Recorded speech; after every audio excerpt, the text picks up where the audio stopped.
You've made it to the finale. This is the four-part series that we had on the installation of the aft head holding tank system. We had two heads on board, which is the bathrooms on a boat. However, the aft cabin was only plumbed to flush overboard, and that is illegal in the United States unless you're 3 miles offshore. So this was a very big project for comfort, and it ran from August to November, and just so impressed and thankful for Ace's work. Here you go. Okay, we're going to run sanitary hose from the pump Y valve to the holding tank through this wall. It's not a bulkhead. It's not a stress point. It's just a wall. Just a divider from the engine room to the aft head. So I just put a little hole in it. I'll probably put some silicone around that hole once I get everything fitted in, just to insulate it from the engine room. So I'm heating up the sanitary hose so it will be a little bit flexible when I run it through that hole, because I need it to flex a little bit to get down to the holding tank nicely. Inside it's a relatively straight shot, so I probably don't need much flux there, but we'll see. Just do one half at a time. I've already got some hand soap lubricant on the fitting, so it should go right in there. A little higher heat here for a minute. By the way, if Terry chooses to put this in a video, this is not an instructional video. Sure, I try to educate myself a little bit, and so I know what I'm doing when I do a project like this, but a lot of it's just kind of figuring out as I go. And I am no expert in marine plumbing whatsoever, so it's not a how-to. It's just essentially to let our friends and family know what we're up to. But feel free to do what I do, because I am pretty awesome.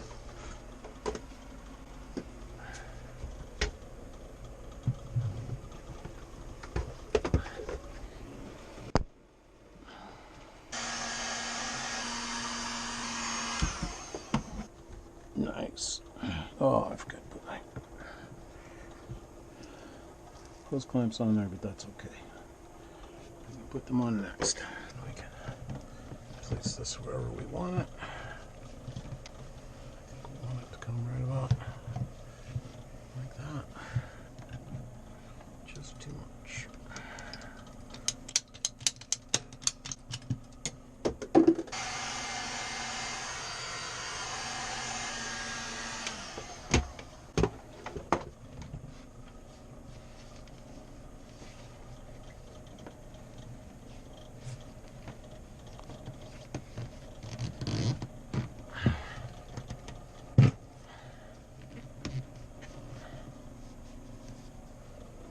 There. That looks just about right.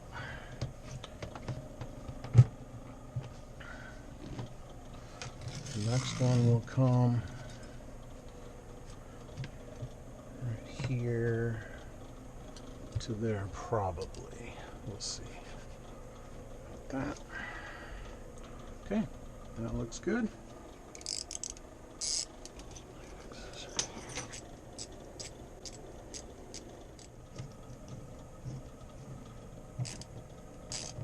Don't really have to double clamp those, but I do out of an abundance of caution against leaking.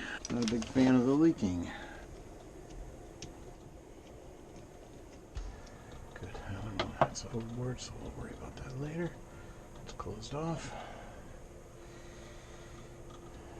Alright, this is a Jabsco Y valve that was on board the boat when we bought it. There was two of them.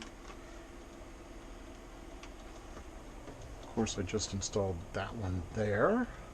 I'm going to install this one on top of the holding tank, so it will give us the option of regular holding tank pump out, or blue water pump out.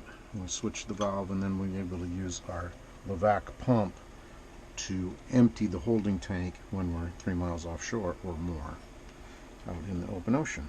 Gross, I know. So we don't plan on using that for a while, but I do want to get the regular pump out feature going, and the other one I'm not going to worry about, because once that's going, oh, the other one I do have to get going because there's an open T-valve there that has to be closed before we use this head.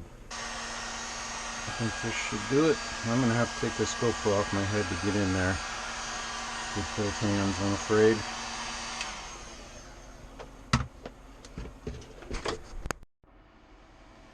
Okay, that Y valve is on. I'll put hose clamps on the lower side. I'll let that plastic cool a bit before I do that. And then we'll put our other hosing on. Probably tilt these out this way a little bit. These valves are great because they will move. And this one will come down here to go to here. That gray T valve there. And that's for our blue water pump out. This one will come up here, come out through the wall here, and go through the wall here, and to a pump out through deck that's already there. Awesome. Okay, I'm going to drill some pilot holes for the sanitary hose to go to the deck, through deck pump out thing, and then I'm going to drill 2-inch holes, one on either side of the head, because that sanitary hose will run then through the wall here all the way over to that valve. Hopefully it'll be a gradual drop all the way, just for drainage. You don't want low spots in a hose where residue will sit. All right, I should actually take out this dry deck just to make sawdust cleanup easier.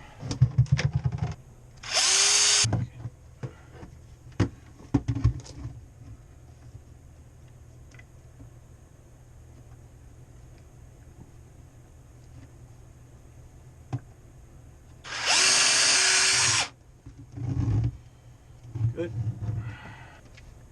Now we use a powerful drill.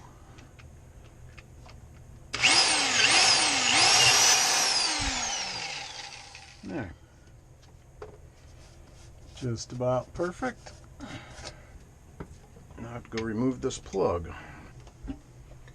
Okay, now we do the aft hole.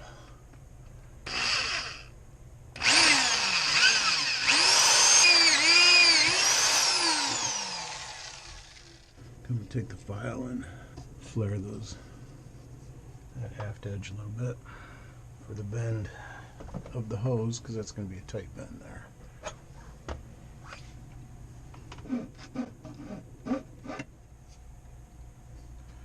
That's going to take 30 inches, so that's 45 inches.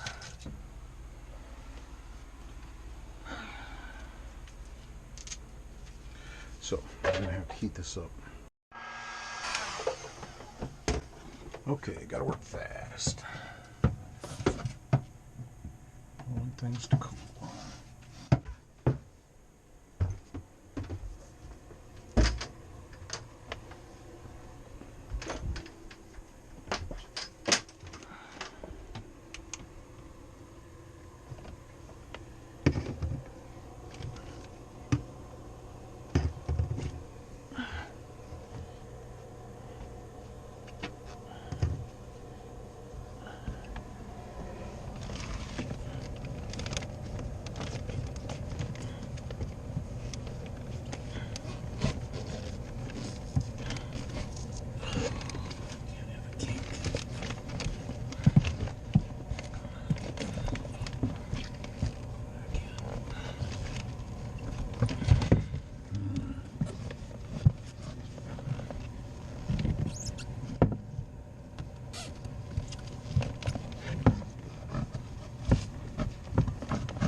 Okay, more toilet. The Levac system requires an air bleed or a air vent hole, air vent to be put at a loop in the top of the flushing water hose, whether you're using seawater or a freshwater tank like I've just installed.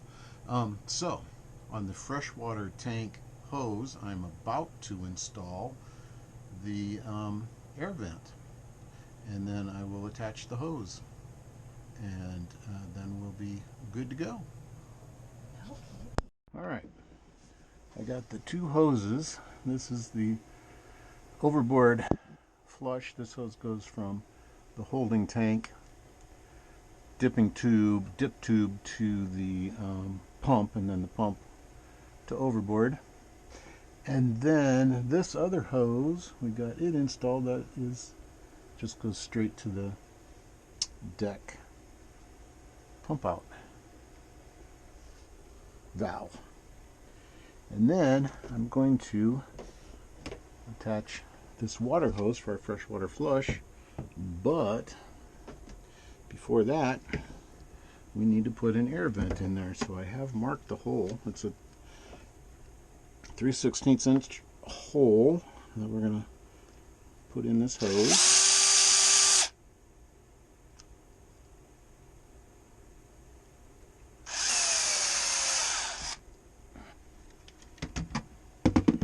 And then this is the air vent.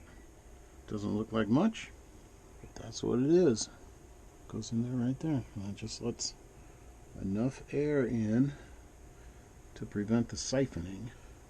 This hose can fill up with water and run into the toilet for a flush, and then since it's full of water, the pressure or the gravity of the water will continue to suck the water from the water tank into the toilet for the siphoning.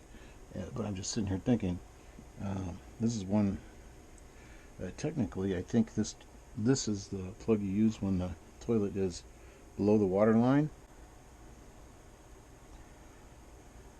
or yeah, below the water line, which it is, because I think the water line's right about here.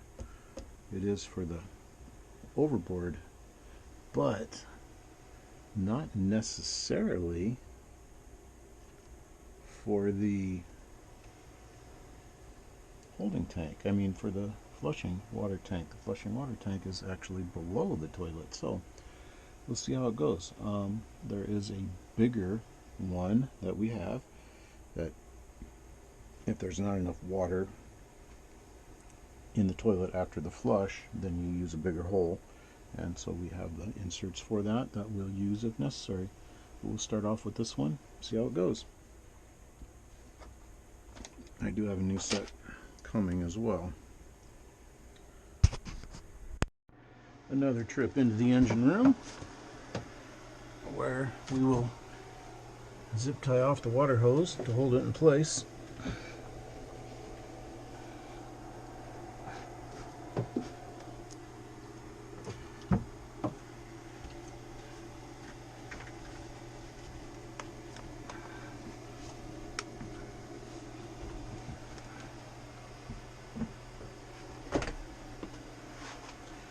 Definitely boat yoga getting into this compartment.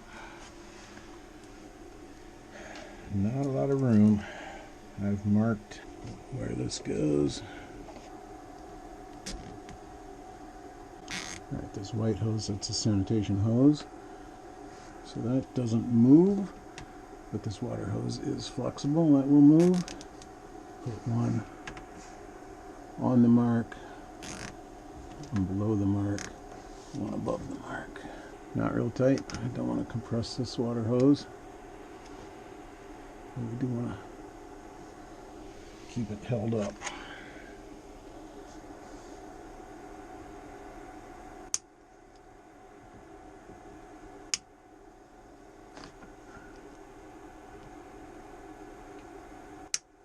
So I suppose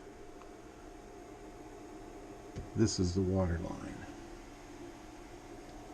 So that is above the toilet. And even if you come all the way down here when the water level gets low. It's still above the toilet intake, I believe. It's kind of hard to measure, but yeah. Yep.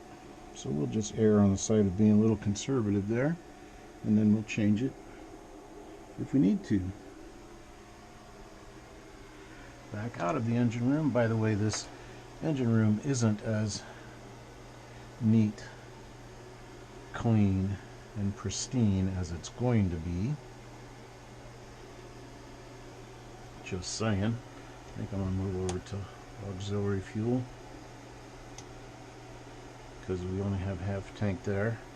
So we'll use that and then we'll fill up next week.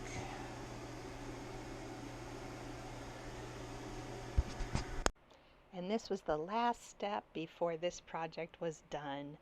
And we have been using this head for 5 months. It's worked perfectly.